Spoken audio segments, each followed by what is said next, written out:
walked that path, and as we're going down the path, he was shaking hands, and we took pictures, and now all of those pictures line the hallway of Nelson Mandela. Never before.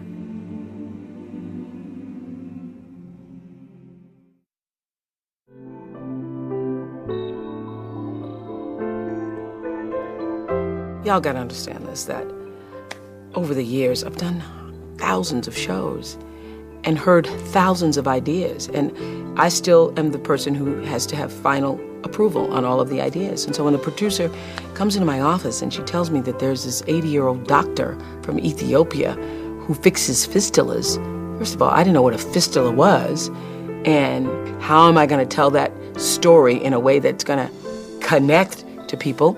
My initial reaction was no. And I said, no, don't want to talk about that. Oh, the fistula is a hole that's left in a woman's body and she's dripping urine. Oh yeah, let me try to humanize that. Let's make that palatable to 10 million viewers. Let's make that palatable to the woman who's just come from the soccer game and she's making dinner for her kids right now. Because I'm always thinking about who's watching and how they're watching, and how you can tell a story that's going to make them stop and pay attention. So I wasn't thinking I could do that.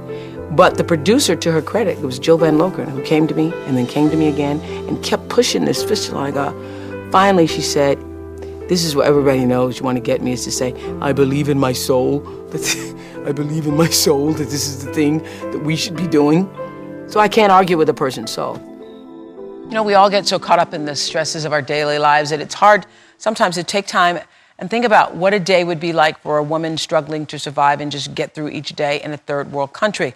But when you hear this next story, I hope you'll take a moment to count your own blessings, girls. This terrified 12-year-old girl is being forced into marriage, a common practice in the African country of Ethiopia. If she's like many girls in these small villages, she'll soon be pregnant, even though her small and underdeveloped body is not ready to give birth. Many of these girls, some as young as 13, struggle with labor for days without medical assistance and usually deliver a stillborn. But that is just the beginning of their nightmare, because the trauma of labor rips apart their insides, leaving these girls to drip a constant stream of urine that follows them wherever they go. They develop an internal hole called a fistula. And no matter how hard they try to stay clean, they smell of waste. Most become social outcasts and are abandoned by their husbands, families, and villages. Often believing that there is no cure, they're then left to live alone in despair for the rest of their lives. Please welcome Dr. Catherine Hamlin.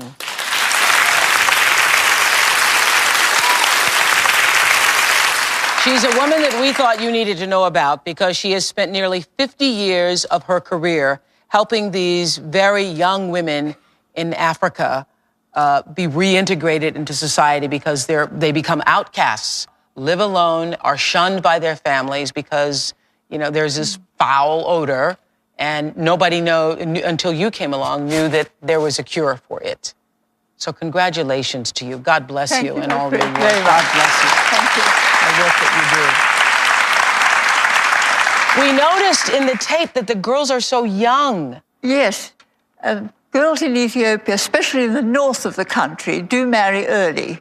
What is early? What is early? Well, they might be betrothed at 8 or 9. They are having children and their little bodies aren't ready for it. Yes. That's part of the problem, because they're too young and they push, yes. they push, and they create these. This is because she's got nobody in the village, no antenatal care, no midwife to help her, no nothing. Epidural. Nothing. And so when the woman says she's in labor for 6 days, she means she is in labor for 6 days. Imagine a little girl living in a hut. She doesn't know when she starts her labor, nor do the village women know. They encourage her day after day after day. After 5 days, she delivers a stillborn baby. Mm-hmm. The only reason she can deliver is because the baby inside the mother gets smaller when it's dead, and she can push it out as a dead baby. Mm-hmm.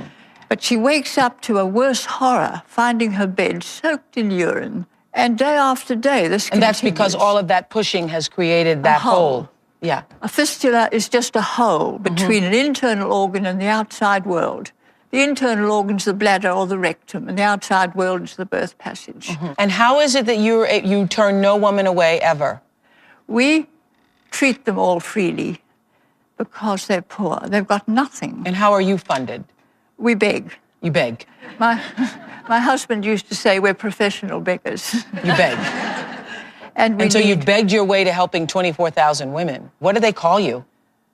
They call me mother, usually. They call you mother, yes. And I don't know, they're so grateful. We're not patching up old people for a few more years. We're giving a young, beautiful woman a new life. And this is why I say in Ethiopia, I love them. And you'd love them too if you could see them. They're beautiful women. And they're so appealing. They've lost everything.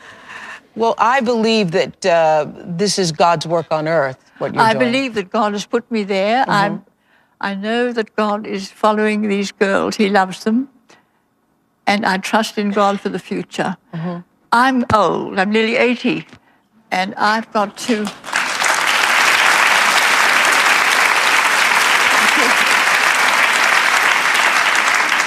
I've got to think of the future. But there'll still be fistulas there when I've gone many, many years. And this is why I want to be sure, that's why I'm talking to you, to make the American public aware that this problem's going on because it's a women's issue. Nobody's done anything about it. Right. If men were getting fistulas, something would have been done years and years ago. If a man had a hole in his penis, you're darn right about that. What can we do to help? The main thing is that we need money because it costs us $450,000 US every year to run our hospital.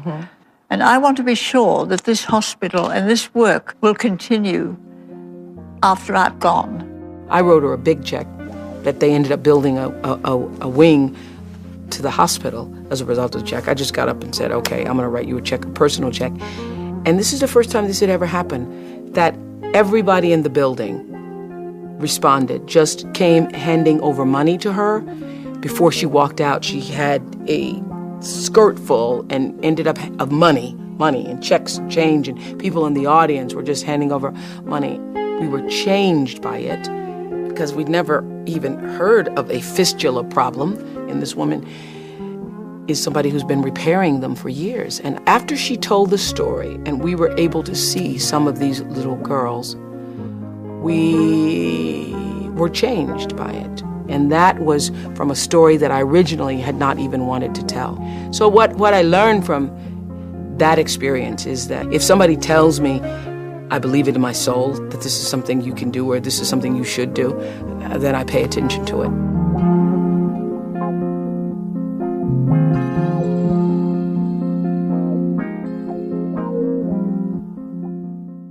So this is a trip I had to take. I've just been on the plane for hours, and now I'm standing in front of the Addis Ababa Fistula Hospital.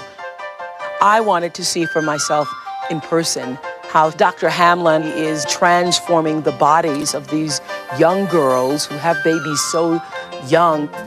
How are you? I told you I was coming, and I know you didn't believe me. Hello. Lovely to see you. Lovely to see you. Lovely to see you. After the entire staff welcomes us with open arms, it's time for me to see the hospital where Dr. Hamlin performs miracles.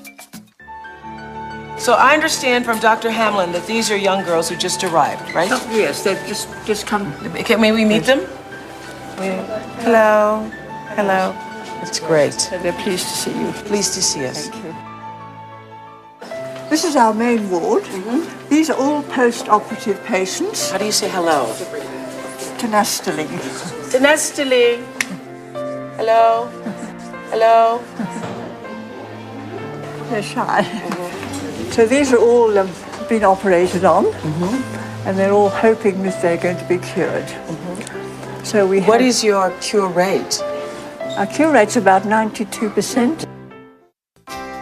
These are little cured ones. Everyone's cured here? Yes, and they're all ready to go home. Hello. And they've got their new clothes on. The new clothes. Everybody's going home today? Yes.